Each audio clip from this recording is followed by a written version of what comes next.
Salut, dans cette vidéo, je vais te montrer comment reconnaître un faux mail à banque postale. Alors, c'est relativement simple comme procédé. Tout d'abord, il y a juste énormément de fraudes par email et par SMS. Alors, il y a juste énormément de personnes qui se font prendre par la pratique du phishing, allant jusqu'à 35% des internautes européens qui ont déjà été exposés à cela. Dans les cas où tu soupçonnerais potentiellement une fraude, tu pourras percevoir qu'il y aura énormément de fraudes telles que les faux messages de la banque. Dans le cas où, bien sûr, tu viens de recevoir un mail qui semble rédigé par un conseiller de la banque, voici comment exactement les fraudeurs procèdent pour se faire passer pour ta banque. Tout d'abord, ils font des réceptions de mails bien imités. Ce qui est sûr, tu verras des mails avec des logos utilisés, des mails ressemblant à ceux que la banque postale t'aura envoyés. Alors tu auras confiance. Et pour plus de simplicité, les faux collaborateurs rappelleront le lien sur lequel tu devras cliquer en toute urgence. Ils prétendront toujours à une urgence pour te convaincre d'effectivement procéder de la manière qu'ils veulent.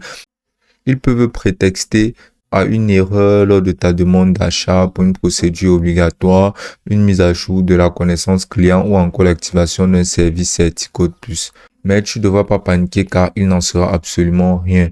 Ensuite, ils voudront se servir de l'utilisation de tes données. En cliquant sur le lien, tu seras demandé de saisir tes identifiants, des codes confidentiels ou des reçus par SMS. De cette façon, les fraudeurs pourront récupérer les coordonnées bancaires et réaliser des opérations frauduleuses sur ton compte.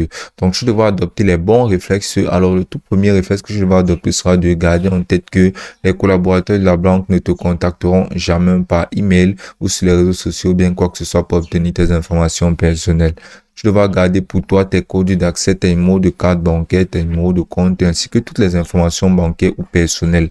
Et ensuite, tu devras utiliser toujours ton application bancaire ou l'adresse du site qui devra être enregistrée dans tes favoris. Dans le cas où tu soupçonnerais un message frauduleux, tu devras directement contacter et transférer ce message-là à alerte_spam@labanquepostale.fr et le supprimer de ta boîte de réception. Et ce sera aussi simple que ça.